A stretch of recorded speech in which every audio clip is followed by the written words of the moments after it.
Matagumpay na nasamsam ng mga tauhan ng Bohol PNP ang tinatayang 6.8 milyong pisong halaga ng hinihinalang shabu sa ikinasang bypass operation na nagresulta rin sa pagkakaaresto ng isang high-value individual.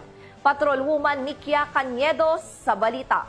Aabot sa 6.8 milyon na halaga ng pinaghihinalaang shabu ang nasabat ng kapulisan mula sa isang lalaki na target sa buy-bust operation na isinagawa sa Puro 4 Barangay Sentro, Tubigon, Bohol nitong ika-11 ng Oktubre taong kasalukuyan. Kinilala ni Police Captain Carl Jobel Lofranco, Chief of Police ng Tubigon Municipal Police Station, Bohol Police Provincial Office, ang suspect na si alias Antoy, 41 anyos, high-value individual, residente ng Sitio Ingod, Barangay Sentro, Tubigon, Bohol. Dakong alas 11:36 ng umaga nang isinagawa ang buy-bust operation ng mga operatiba na naging dahilan sa pagka-aresto sa suspect. Nakuha mula sa suspect ang 2 medium size at 2 large pack ng hinihinalang shabu na nasa 1,000 na gramo at may standard drug price na 6,800,000 pesos. Bukod sa droga, nakuha din mula sa operasyon ang isang backpack, brown paper bag, 2 plastic bag at buy-bust money. Mahaharap ang suspect sa kasong paglabag sa Section 5 Act 11, Article 2 ng RA 9165 o Comprehensive Dangerous Drugs Act of 2002. Ako po si Police Colonel Patricio C. Degay Jr., ang Provincial Director ng Bohol Police Provincial Office.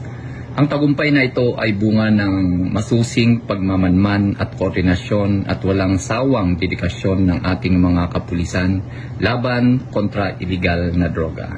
Sa pamamagitan ng ganitong mga operasyon, ating pinatutunayan na seryoso ang Bohol PNP sa pagpapanatili ng kapayapaan at kaayusan sa ating lalawigan. Nais naming paalalahanan ang publiko na maging mapagmatsyag sa inyong mga komunidad. Kung may nalalaman kayong kahina-hinalang aktibidad o mga personalidad na sangkot sa illegal na droga, huwag mag-atubiling makipag-ugnayan sa pinakamalapit na himpilan ng pulisya o sa pamamagitan ng aming hotline numbers. Ang inyong pakikipagtulungan ay napakahalaga upang tuluyan masugpo ang banta ng illegal na droga sa ating mga kabataan at komunidad. Patuloy nating ipagmalaki ang ating kooperasyon sa PNP.